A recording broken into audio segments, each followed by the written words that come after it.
We're snorting cap rates and shooting up cash flow here at Deal Junkies.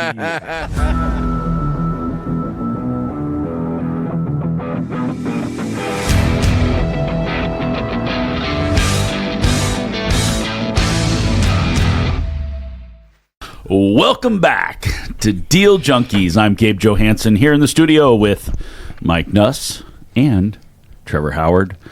No Dane McKinney. Sorry, guys. Sorry to let you down. We're not sorry. Dane's not even here. Dane's here less than half the time. I know. So it's not a surprise. No one cares.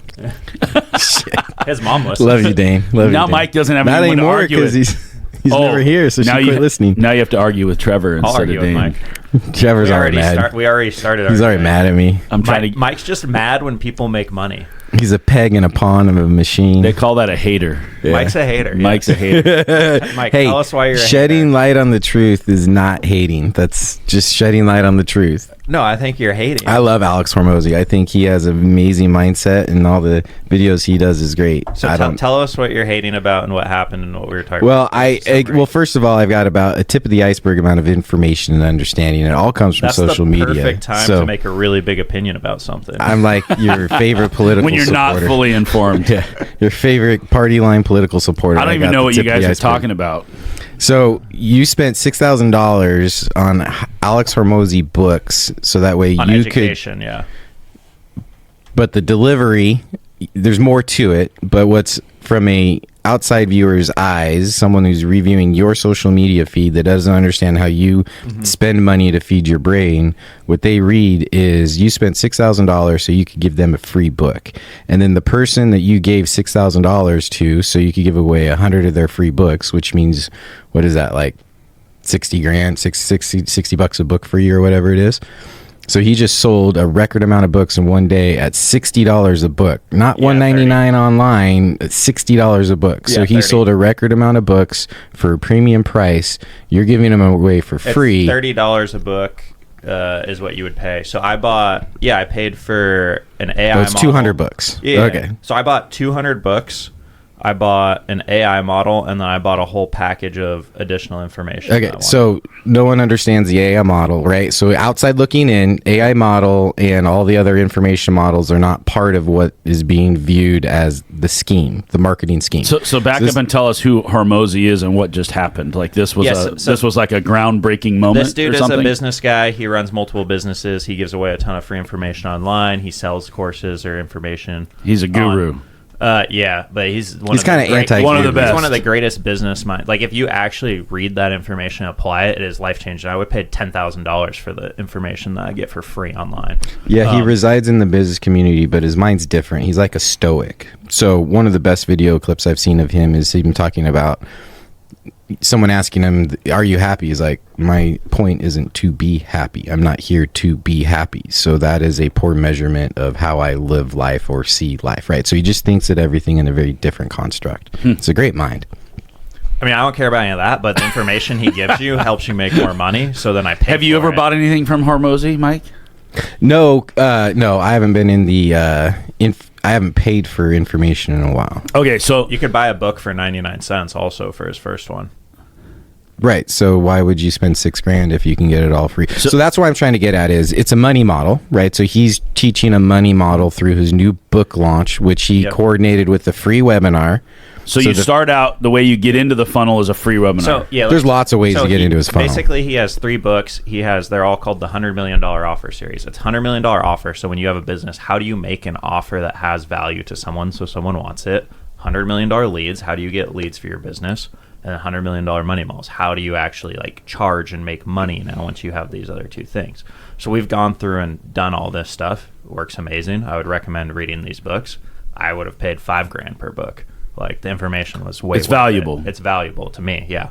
And then so he runs this webinar where he launches his new book and he sells this product at the end while he teaches you how to sell. So almost everything he does, he's doing it while he teaches you. And it's the craziest thing to watch. Oh, it brainwashes you. And this dude, so he shows you how manipulation marketing. He shows you how everyone is at that webinar. So he ran $4 million of ad spend to get 150,000 people or something to that webinar.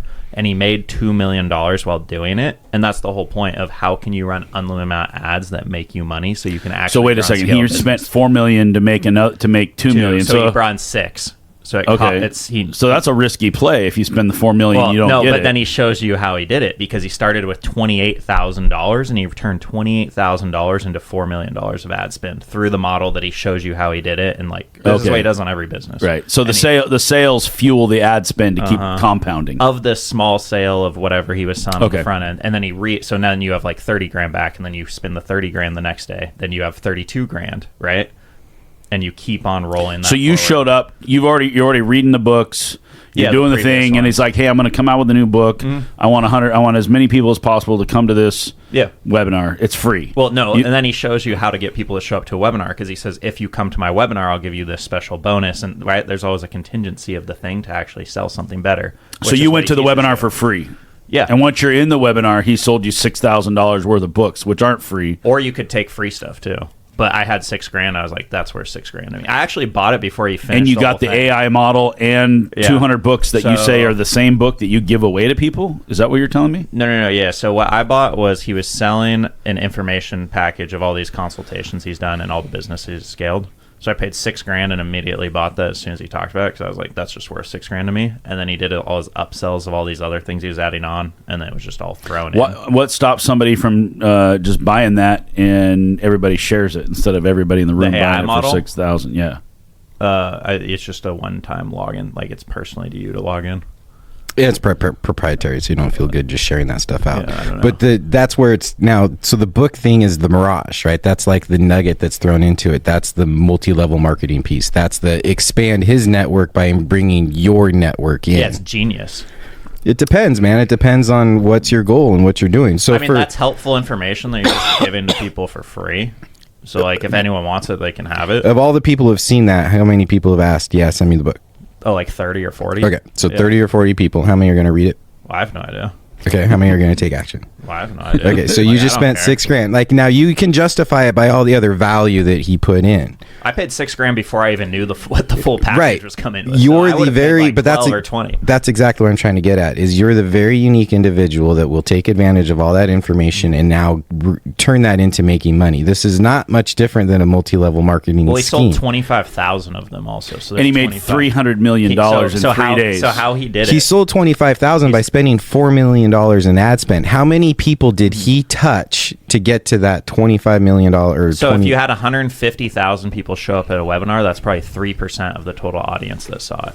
So whatever 150,000. That's a pretty good conversion rate, though. So that's for he probably has a higher conversion rate because he has a bigger following and well known. So you spent $4 million to get in front of 5 million people to get 120 on a webinar? Yeah, but it cost he actually made $2 million by spending the 4, which is why it's insane. So before he ever sold these other things, before he even ran the webinar, he made $2 million by setting up but that's the webinar probably cost $2 million to run. So how does this affect our lives? Like where does this information? So if you run a business, this is some of the most helpful information of how do you. He shows you how to run ads at scale, and because every business it depends what time it's not every business owner. If you have a business with an offering where you have marketing and sales, that's every business. Not every business is based off of marketing and sales. What do you mean? Can every business get better based on marketing and sales? Yes, but not every business is based on marketing and sales. Every business has to sell something, and every business has to have customers. There's a process to produce all of that, though. There's a lot more to it, just marketing and sales. Yeah, but every business sells something to someone. Like, that's what a business is. You trade money for a product or service.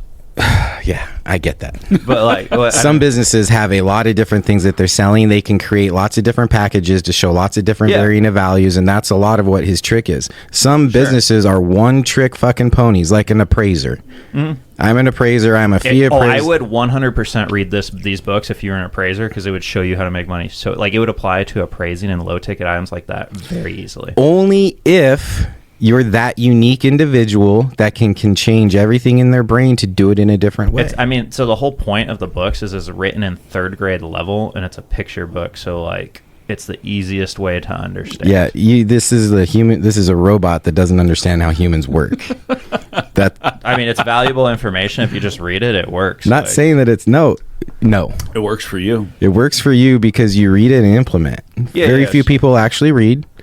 The few people that do read, very few of them actually implement. So those people shouldn't buy a book if they're not going to. How do you get 150,000 people on a webinar? Yeah, how do you even have sick. Technology that supports that? They ran on YouTube Live because last time they did one of these, it was too big and it crashed. messed it up and it was crashing. So they did it on YouTube Live. Yeah. That's ridiculous. It's insane. So why didn't you just take the $6,000 of value? Why did you market his book for him too? Because if anyone wants to. The book, it's free. You can have the book. I have 200 of these books. I don't need 200 of them. Would you like one? Are you storing them somewhere? You can have them all if you want, but I don't want them. Yeah. So you just give them a link to get to it. Yeah. I want one. And then if you don't take them, then they just give them all away. Mm-hmm.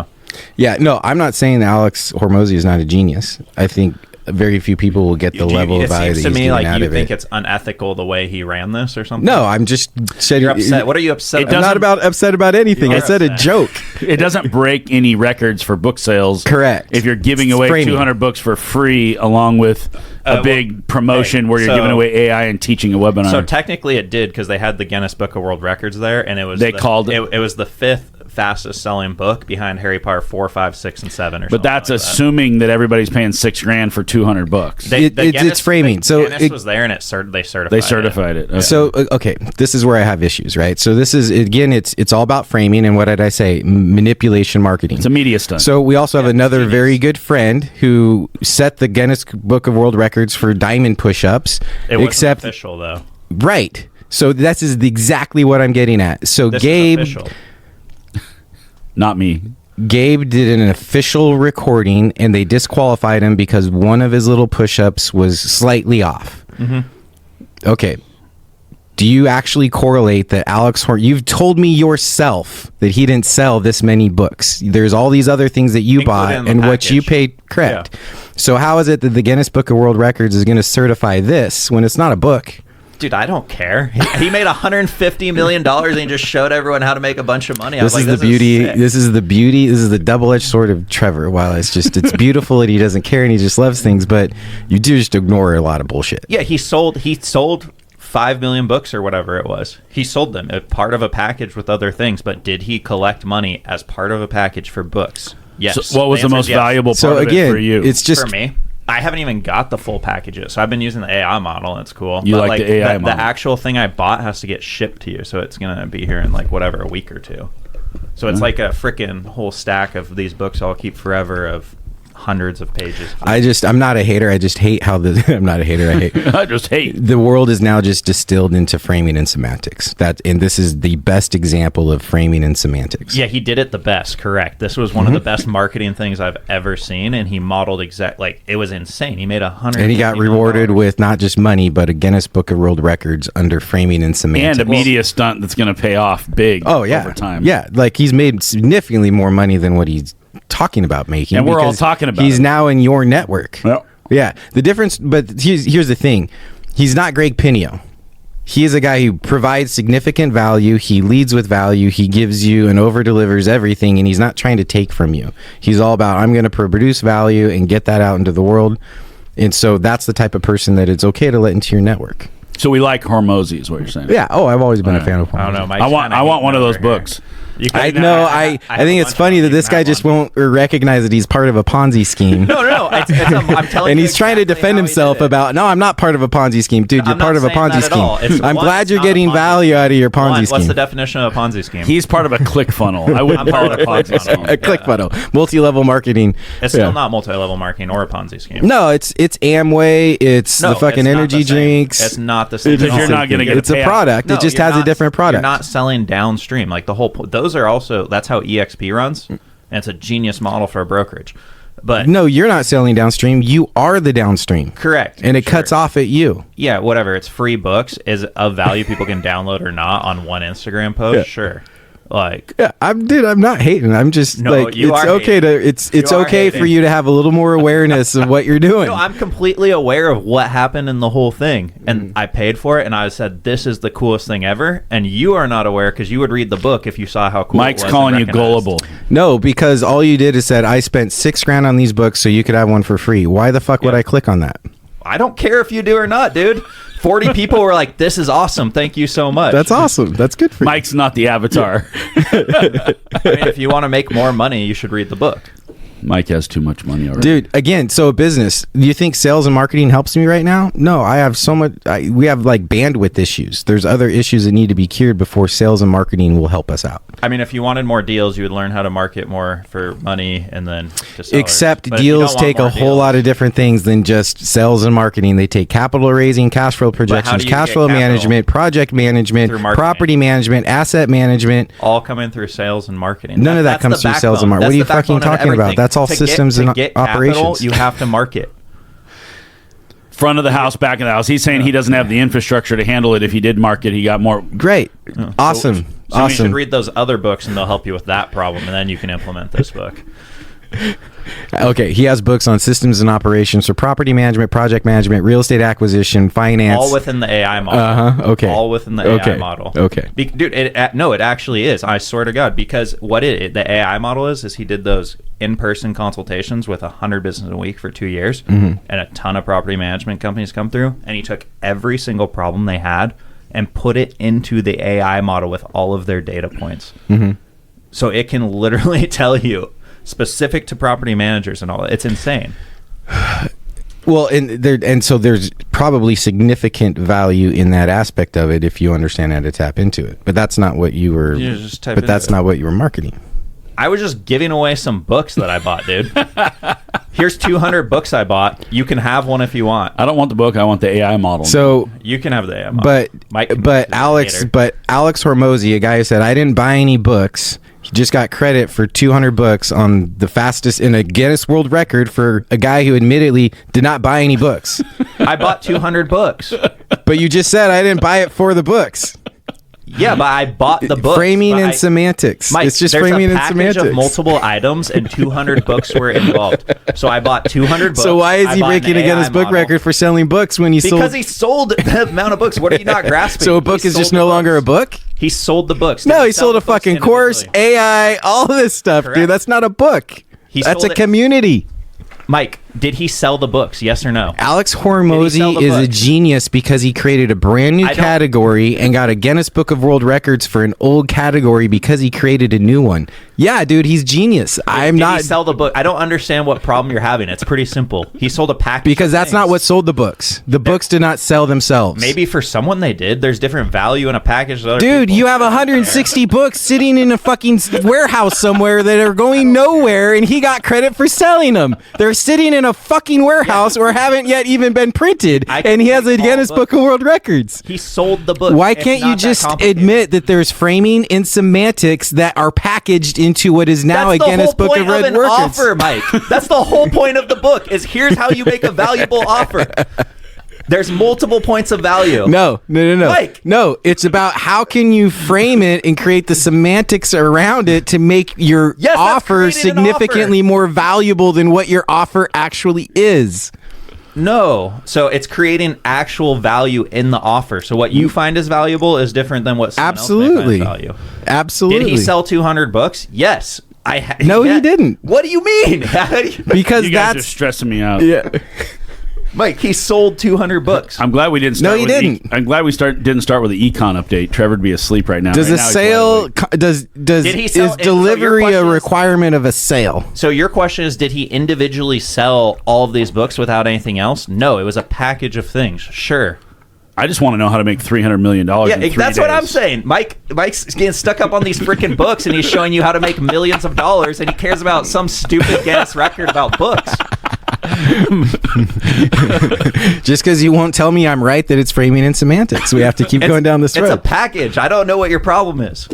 I didn't say package it of was a things. problem. I just made a comment. You're hating that some dude made a shit ton of money. and I'm then not showed you hating at how all. to. What are you talking about? Gabe, you didn't tell show me, me tell me. anything. I have no desire to do any of that. He's kind of being a hater, right? I'm shedding light that you're a piece of a magnet in a multi-level marketing machine, and it's okay. I'm not judging you by that. It's okay. It's literally. I think it's more ClickFunnels than multi-level. It's a ClickFunnels. Like, Mike. Oh my God. A ClickFunnels a better. Yes, there you Mike, go. That's a better equation. If you don't want to be a willing participant in your own success, Mike, I can't help I don't want to be a willing participant in my own success. All right, I think that's the end of the conversation. This is the worst 20 minutes we've ever had. Well, I'm glad Dane wasn't here. This is why we should lead with economics. No. So Trevor will fall asleep first, and then he can't be so honored. Yeah, he wouldn't defend himself so much. I'm not defending myself. I'm telling you exactly what I bought, and that I would pay double for it, actually. So would you recommend to our listeners that they go spend the same $6,000 or read the books, or what should they do? I would for sure read the books. They're on audiobook, they're whatever. If you run a business and you're trying to figure out how to get more leads, create more value, make more money. Can you tell me what an AI model is? Is it just prompts that you plug into ChatGPT? It's like ChatGPT, but it's a specific data set that's plugged into it, essentially. So it's more specific to a business. So they've built out a lot of information and told the AI what to look for. It'll read through all the books, all the business consultations, all the things. I see. Yeah. So it's like if Hormozi turned his brain into a digital construct and experience, and then you have a specific question around your specific business. It's like being able to ask him directly what you should do, and he'll tell you. Essentially, it's robot Hormozi. So think of it like most AI is just trained on general knowledge that's just fed into it, right? And it doesn't just go out and look at the internet and stuff. Like, I mean, it's out searching for information when you prompt it, right? Yeah, but like OpenAI originally, that's trained. They train it. They pick and choose what information it's feeding into it till you get to this robust system of now it becomes self-learning. So Alex is fed this with all of business-specific consultations and negotiations. So instead of having ChatGPT, which is like a broad-based model that then can research and go on the internet and then hallucinate and come up with psychosis and give you false answers, and now you have an AI that's trained truly on real-life business situations and consultations. So here's another thought. So if you had 150,000 people using this model, is the model going to become bigger and better, smarter and bigger and better because all those people are now using it because they're plugging so much more data in? I don't know how it works.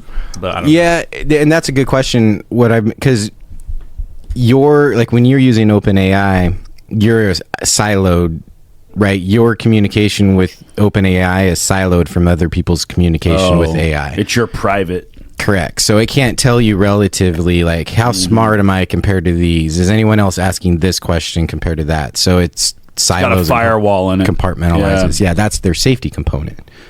Because otherwise you'd be able to tap into other people's strategies and or fucking personal information or whatever they're sharing with AI. I've read that they do keep track of all that data and that you have no control over it whatsoever. If they ever wanted to release that somewhere, they could. Yeah, I'm sure that it goes into a database somewhere. The question is, how is it accessed? How is it shared? How is it turned in more to its self-learning? And if you're the creator of it, I got to imagine you don't want just anything fed into it to learn from. Right? You want to have some type of control. Don't ask it. What is this rash I have? That's the extent of Gabe's use of AI at this point. You can use ChatGPT for that, and it works really well. Oh, Trevor knows. You can take a photo, and you can just. Okay, so let's wrap it up. Alex Hormozi is a genius. He's really smart. He gives away great education, and then Trevor spent $6,000 on AI and framed it as books. And Hormozi's the genius. And Mike, no, we're not going to move on if you're going to keep saying it like that. I'm going to keep yelling at you for being a dumbass. The Guinness Book of World Records is really just sort of the media stunt part of it. Yes. The part that he made $300 million, I'd like to know how to do that in 3 days. Yeah. I would say if you want to learn stuff, pay for education. I spend a ton on education. It's worth it every time I buy stuff. I buy books, courses, all this stuff. And Trevor's integrity is high. He admitted from day one he doesn't care about the books. He spent $6,000 on something else. His integrity's high. But he got 200 free books. Yeah. So we got to take away that Guinness record. You guys can have the books. I have like 160 left. So if anyone wants a free book, you can have it. All right. There you go. You heard it first, Deal Junkies. If you want a free book from Trevor, reach out. Or you can have our free books from John Baker also. We have more of those too. There's a raccoon on my leg. That's a good one. No one wants a free hat, so I doubt they want the free book. No, because you would be running an MLM if you gave away a free hat, Mike. So you can't do that. Ponzi. The Trevor, free hat I love you. Ponzi. I love you, buddy. I love how you're always trying to expand your mind, and you I kinda hate you right now. You spare no expense to better yourself. What I like is how you got the robot all fired up. I didn't know he had this kind of emotion. But Alex will agree with me. I guarantee you, he will agree with me that this is framing and semantics to get something. I don't know, that, dude. I'll ask the AI model There. and I'll get back to you. Yeah. He created a new category and got rewarded in an old category for that. All right, so Which we're is gonna do an econ update. Today's a big day. Symposium day. What's symposium? Symposium recap. So this is the Jackson Hole. Yeah, every year. It's not a meeting. It's not a policy decision meeting. It is a symposium where all the big brain bankers go to discuss policy, facts, market conditions, share. And usually what comes out of it, what always comes out of it is a speech from the chair, a recap of everything. And it's like an opportunity to forecast what's on their brain. And also change some of their modeling around how they're going to determine Exactly. things going forward. Yep. So like in 2021, that's when they came out and said, we're no longer a forward operating system. We're based on data. Looking in the rear view. We're no longer going to guide the economy. We're going to react to the economy. So that was a big decision in 2021. In 2022, after 7 or 8 cycles of hiking rates in August of 2022, because they started in March, right? So they had 5 months. That's when they got the majority of their. That's when they started talking about inflation settling. What we're doing is working. In the near future, we can revisit our policy. We don't think it's necessary now, but that's when they first started to become dovish. And then in 2023, what led up to everyone thinking interest rates were going to change in 2024 was out of the symposium in 2023. It was again.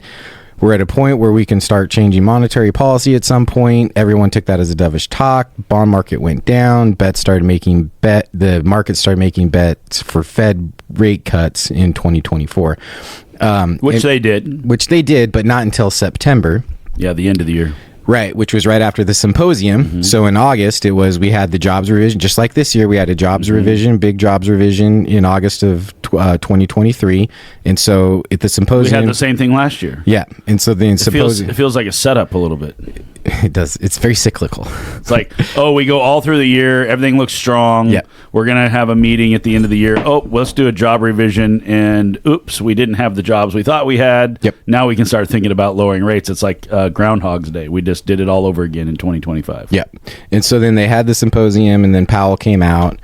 And it was a dovish talk about, and it's very similar to last year, which is we feel like we're coming to a point, we can change policy, we can make a cut. But what he also signaled was very similar to last year, which is we feel comfortable we can make a cut, but it doesn't mean we're changing a policy and we're going to make cut after cut after cut after cut. Does that make sense? Mm-hmm. There's still a wait and see approach.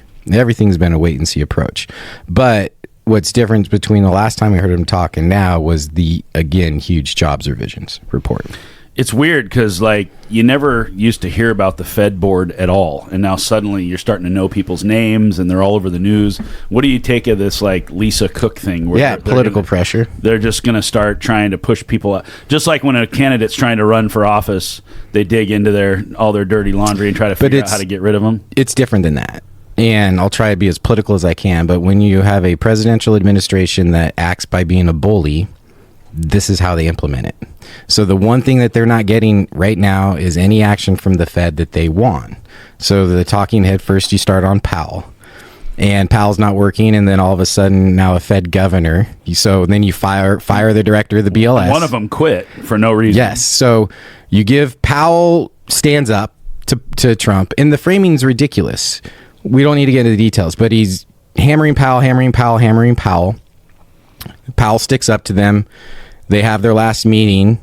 More than the BLS director gets fired, and then now you have a Fed governor resign preemptively. So they're already going to resign at the end of the year. So their term was essentially over. But you've put so much political pressure on this one organization that someone's making a decision of, there's no upside for me to remain. There's only downside for me to remain in this role. So I'm just going to leave this role. That is exactly how bullying works. Great. You're done fighting me. You're done fighting my pressure. You leave, and now I can put in someone who's going to finish my policy. So now the next step is Jerome still isn't changing. You've got your two, Bauman and the other guy on Waller on board. Now you get to put another person in place of the person who quit. Oh, wait. Now we can get rid of Cook. So with Cook, here's how Trump acts, which is someone in his administration comes to him and says, look, this person Cook has in there, because when you get to the Fed, you have this huge application process and a huge financial review. You're part of a monetary policy board. They exhaust everything when your application goes forward. Well, she's got some mortgage blemishes on her application, which has been reviewed, determined that it's not. It was that she had two Fannie residential or FHA residential mortgages in two different states or something like that. Yeah, and I don't know. Well, especially if you have a reason to move, right? Yeah, I mean, like 3 months. As many as you want, as long as they're 100 miles away. You can actually have them within 100 miles. And that is the heart of the fucking problem, right? So she's already gone through this application process. It's already been flagged. It's already been known. She's been approved.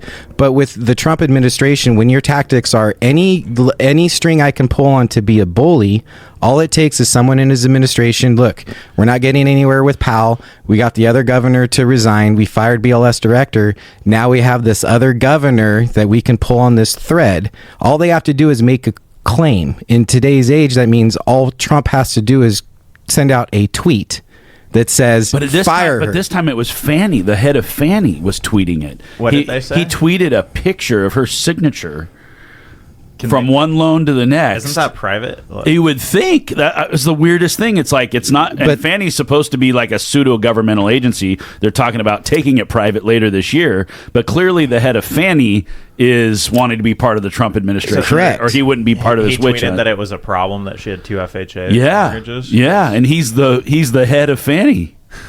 Yeah.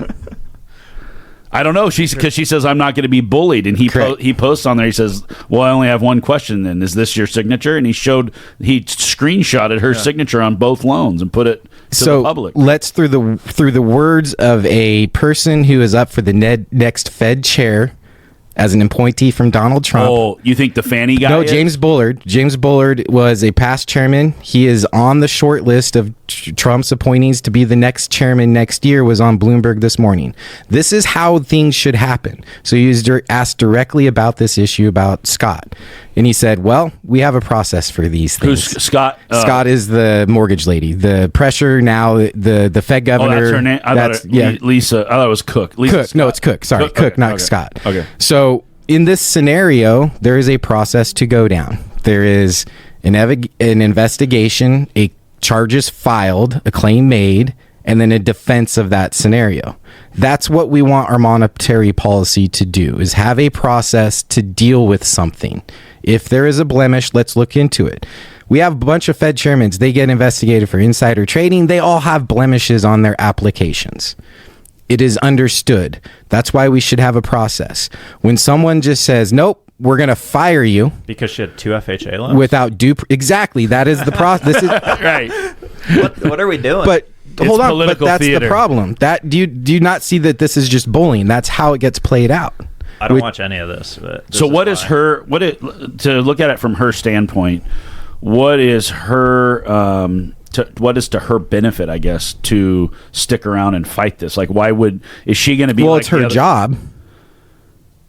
So, I mean, someone's telling you you're going to get fired for your job. Something on your resume that's already been seen and approved by the people who hired you. But I mean, whatever job she's doing at whatever bank she's running, like, don't these people sit on a board for a period of time and then they step down? So you're saying it's a paid role. Yeah. And then they are on for a period of time, and then it expires, and they go back, but they still continue to be bankers. Yeah, the committee is a bunch of paid roles on a committee. They're still central bankers, or they just go back and work. Like the guy at our local bank here, Pioneer Trust Bank, he was on the board for a while, and they just own their own bank right here in Salem.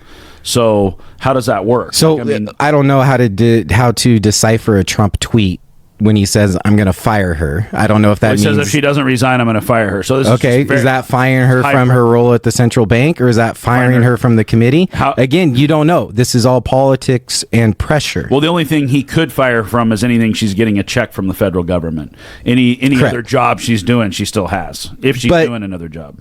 if we say fire is in the constitution of your employment, like how do you define it as employment, or is it your role on this committee? But the problem here is the pressure. It's the political pressure rather than a process, and it's a lack of recognition. After the last Fed meeting, a great question was asked from Jerome Powell: is had the tariffs not been launched this year, would you had already have cut rates? Yes, he says. His exact yes, most likely correct. The rate that they came out with, the Godzilla tariffs, created a pause, and we have to learn and we have to wait and see. He's literally telling you if we didn't have a tariff policy, we would have cut rates already.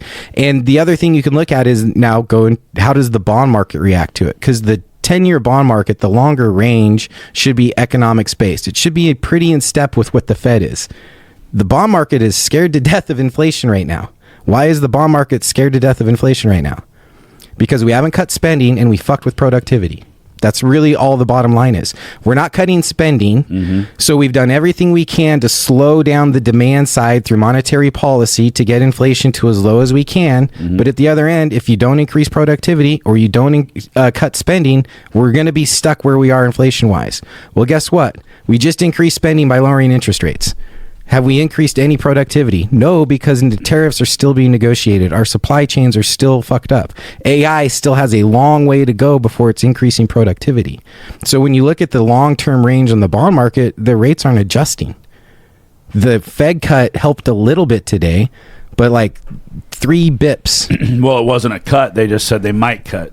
Right. More likely that they will. But because the bond market, the 10-year already came off of its 4.5 ceiling down around 4.9 after the jobs 4.19 after the jobs revision. Yeah. Then it's gone back up to 4.25, and then it floated back up to 4.4, and then it floated into the 4.3s, and now it's down to 4.25. And so the bond market is saying while it could be a good thing to increase spending and to increase productivity, there's serious risk of inflation. Serious risk of inflation. And when you have a president that doesn't say, hey, like a normal thinking human being that says, hey, like Bullard came out, I'm still in favor of 4 rate cuts or a full 1 percentage point by the end of the year. Trump wants 3 full percentage points by the end of the year. That's not going to happen. Why does he want that? He wants 3 full percentage points because of the interest payment. The government's he wants he wants the Fed rate to go from 4 to 1, 4.25 to 1.25. But here's why. Again, we talked about this. It's self-best interest. He's bought $100 million this year in corporate debt. Yeah, bond debt. What's the first thing that goes up in value if the Fed rate goes down? Yeah, corporate debt, because it's short-term debt. Yeah. So he makes millions, tens of millions, if not hundreds of millions, by getting the rate cut.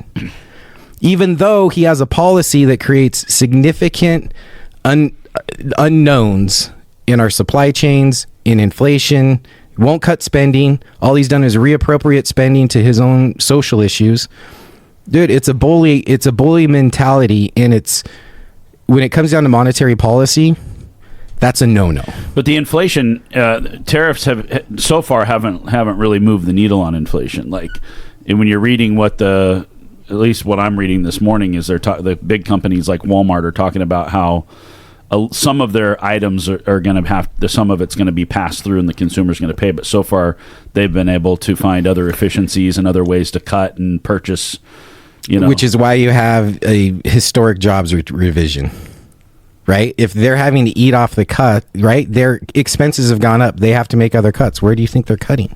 So when Powell says we are restrictive, our policy is currently restrictive, he knows the 4.25 to 4.5 is still pumping the brake. They still got their foot on the brake pedal. Right. Yeah. The question is how much and how fast do you pull your foot off of the brake pedal? And it used to be that we would look at forward guidance. Now we look backwards. We're looking backwards. We're seeing that inflation hasn't come to where they want it to be. But now with this jobs revision, from what I could tell in his notes, or anyway, I didn't listen to the speech yet, but it sounds to me like they're starting to turn their attention, like we talked a few months ago about going back over to jobs, because you got to be worried about jobs when you do the major revisions that they've done. It's not nearly the job market is not nearly as good as they at least thought it was or were saying it was when they held the rate steady this year. Correct. Well, they've been focused on the job market since 2024. It's the tariffs that have got them concerned again about inflation. So how long will it take to have that reverse guidance to see if tariffs are playing a role? I guess with every You don't know CPI, because every deal extension, we're on another 90-day extension with China, right? Like, this is from a monetary policy standpoint, they still don't have anything to model. So we need to get these negotiations have to be done. And the problem, again, with the Liberation Day of coming with... Trump has one negotiation tool. I have more power than you. I'm going to leverage my power against you to get more power. That is his entire philosophy. So that comes out in tariffs of gigantic tariffs, which just creates chaos. And from a monetary policy standpoint, how do you invest around that? How do you make policy decisions around that? And then it's, well, we're going to deal with this country. We're not going to make a deal here. We are going to make a deal here. And it's so political that you don't know what the outcome is going to be. For example, Canada. So Canada comes out and says, we're going to support Palestine. And days before that, Trump's like, we're going to make a deal with Canada. They say we're going to recognize Palestine as a state. The next day, Trump, we can't do a deal with Canada now. Okay, is this about economics, or is this about religion and politics? Or is it about the money and power that comes from religion in politics? Follow the money. That's what it's about. So if you're a central banker, what are you doing? You're waiting and seeing. Mm-hmm. And we don't know how long we have to wait in order to see. It's just a fucked up scenario. And actually, you'll never know, because if we're going to use tariffs now as this tactic, like you said, even if we land on a deal the next day, they could do something that he doesn't like, and we could end up with, hey, we had negotiated down to 15%. You did something we don't like. It's back to 100%. Correct. Next week. And they're spending significant amount of money to do this. So the other part of it, the immigration policy. You're fucking with our workforce, significantly messing around with our workforce. And on top of that, you're sending ships to Central America. You're spending and spending and spending and spending. You're reallocating money from entitlement, from education, from all these other areas in our budget to the defense budget. So now you can implement a policy that makes the banker's job even more difficult, because you're spending on the war side of it and you're deporting on the job side of it.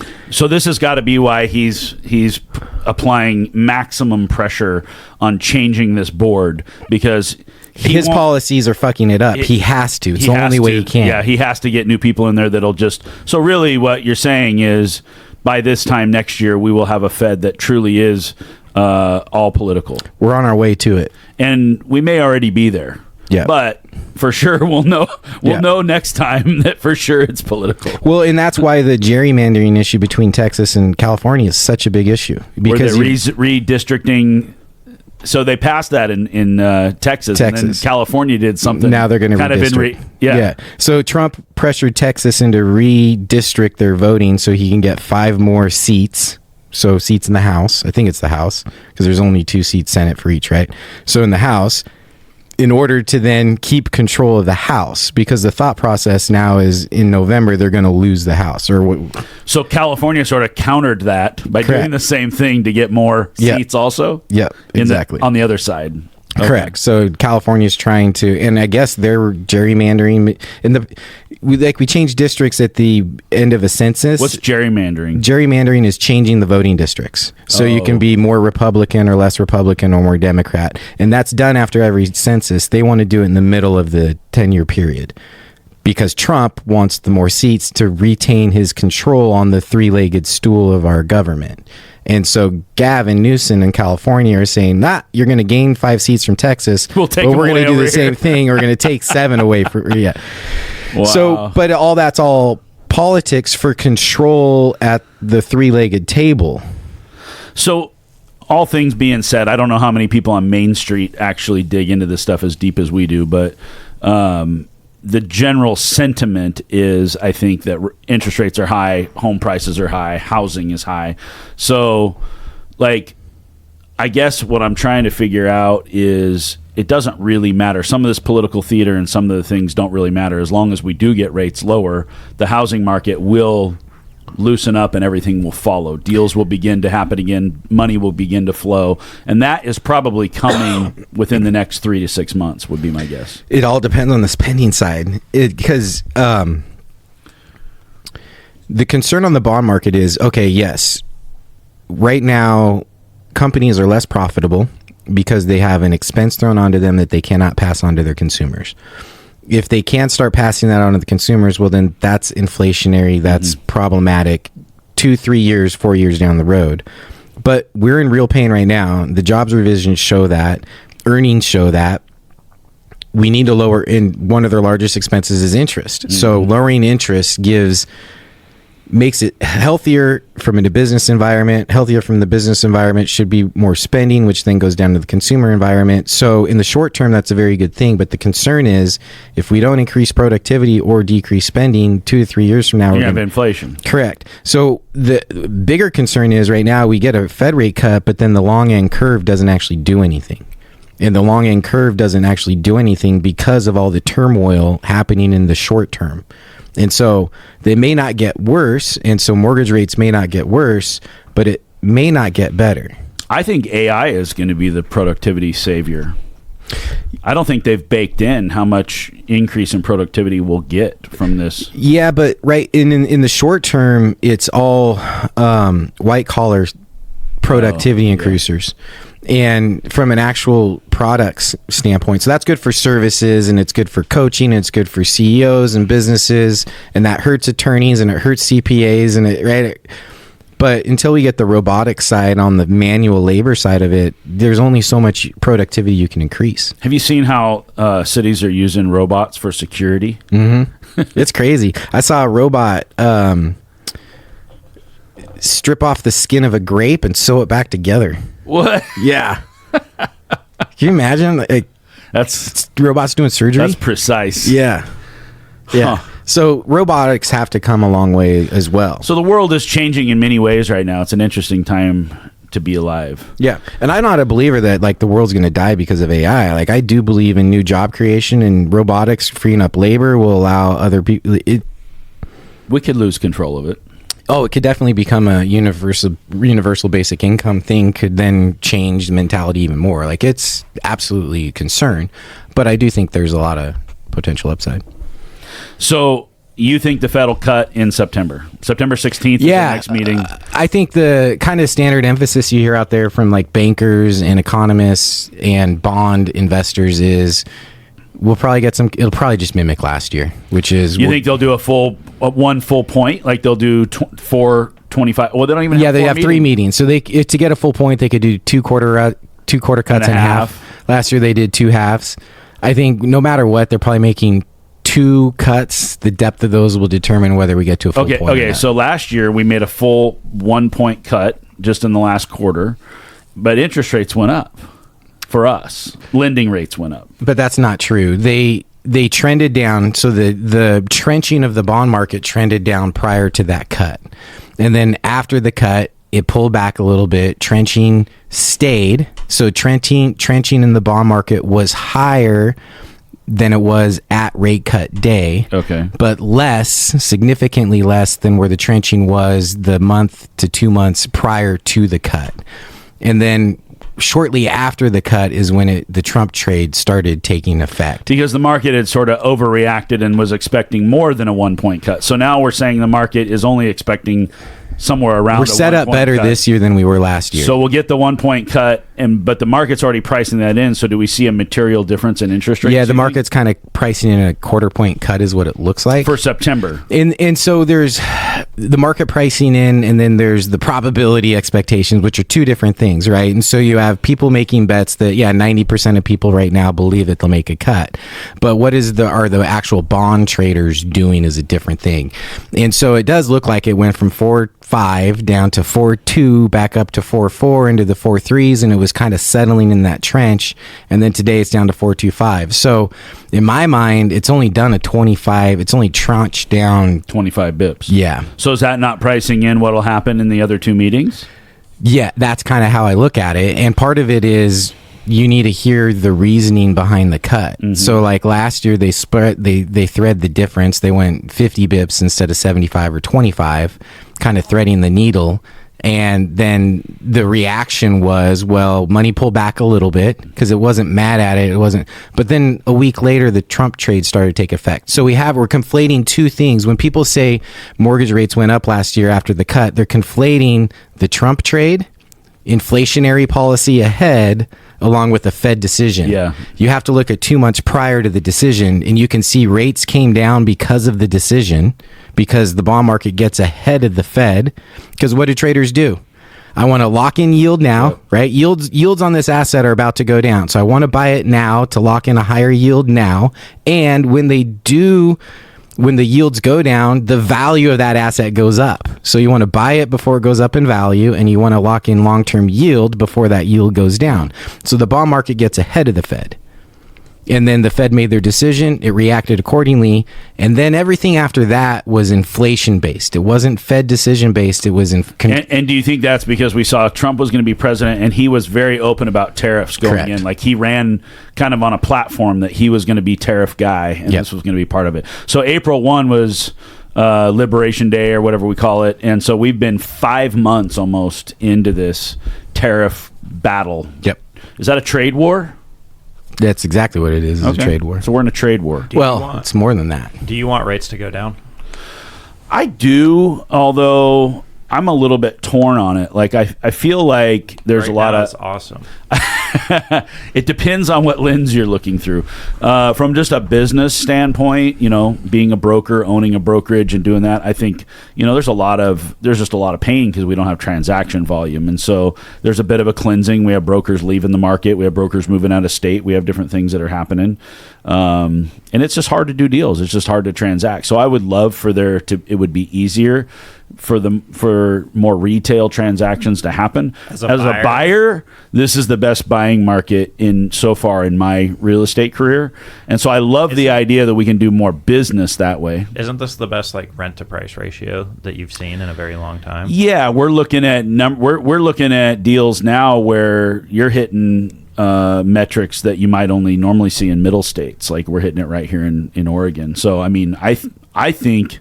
Ultimately, I think the outcome of this is we're gonna be one day very thankful we got to go through this, but it's still pain.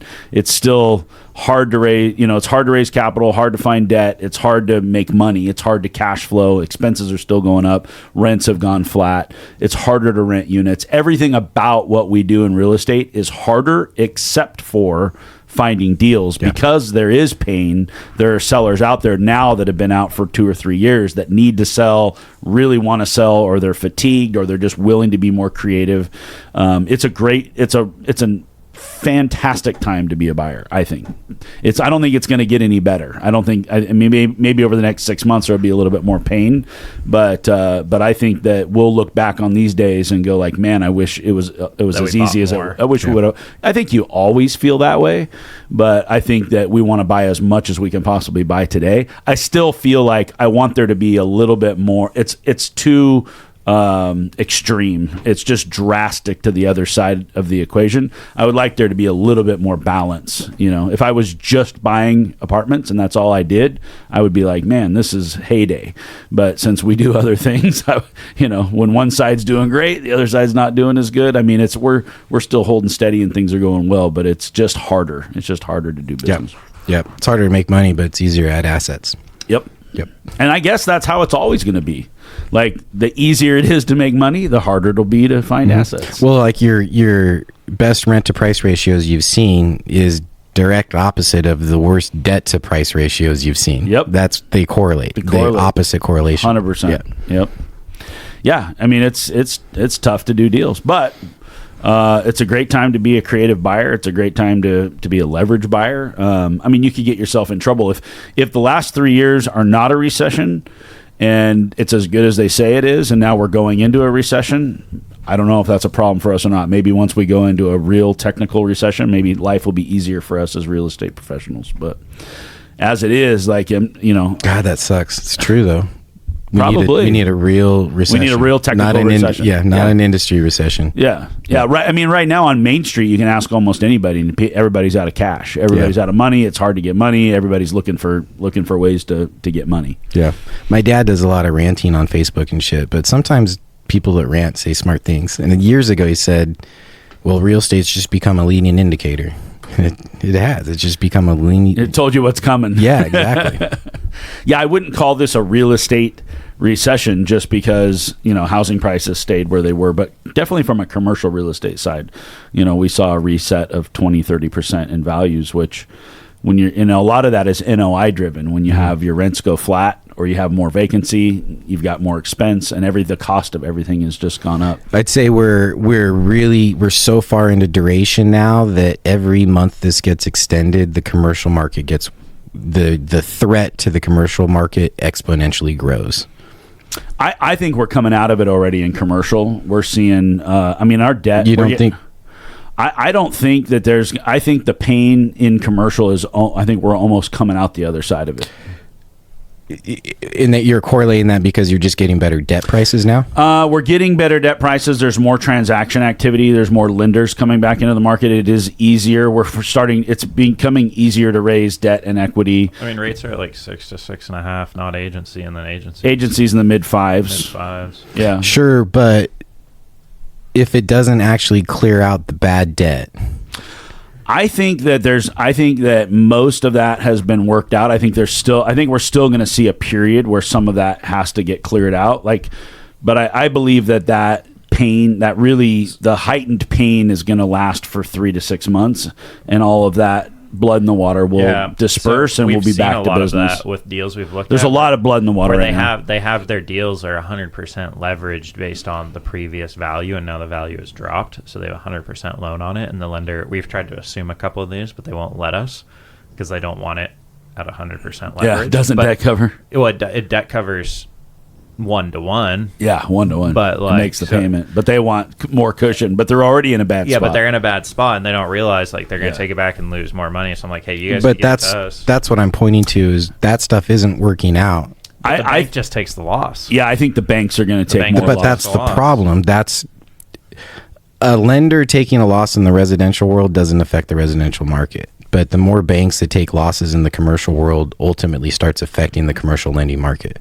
I don't think, I could be wrong, and I don't know from a national level exactly, but I think specifically in Oregon that we're not going to see the kind of pain, in terms of... I contacted every single lender to see what loans they had in default and if we could buy any, and almost no one had. I was thinking there was going to be way more. Yeah, I think that where you're seeing the pain right now is with private and hard money. Where they've gotten a little loosey goosey with their money over the last few years. I think that's company specific though, to a lot of them. Yeah, there's a couple of them that just got locked in with some operators. Some bad operators. Yeah, I don't know if they were. Yeah, I guess they'd be bad if they're losing their loan. Unsuccessful operators. Yeah, their business model didn't work because they got caught with their pants down. Basically, we looked at one project and the bank gave them a loan. It was a big apartment build based on a 3% cap rate. Was their exit value? So they're 40. It's a $40 million project when complete, and they're going to be $75 million into it. The bank will be. So they're going to finish the project? Yeah. The bank is? Yeah. They think finishing the project's better than not? Wow. That's kind of rare for a bank to do that. Of course, it's very hard to sell a project half finished, which is why I always wonder why banks do construction lending to begin with. It's like, okay, we have an asset. We're only doing draws when the work is done, but you take a project back halfway through. What do? You can't.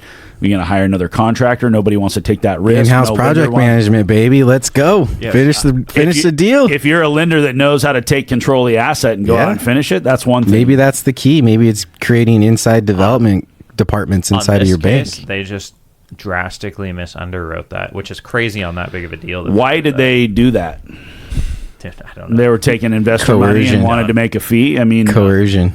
Don't know. Yeah, they were probably using the borrower's model on what the underwriting was going to be, and they just went with his plan. But who would underwrite at a 3 cap? There's no trailing data to support a 3 cap on anywhere in Oregon. There's plenty of scammers out there that underwrite at a 3 cap. Wow. All right. Should we tie it up? Yeah. Okay, guys. What do you want me to say? Share the episode. Oh, share the episode. Not this one because Mike was being a jerk. This episode. Contact Trevor and get your free book. we're sorry. Hopefully, some of our listeners don't enjoy you guys arguing, but some of them love it. So this was for those who love the conflict. And we hope you're buying more real estate. Right now, you should be buying real estate. If you're not buying real estate, go do a deal. Even if it's a small deal, find a way to do a deal right now. Share this episode. We love you. Thanks for listening. We'll see you next time.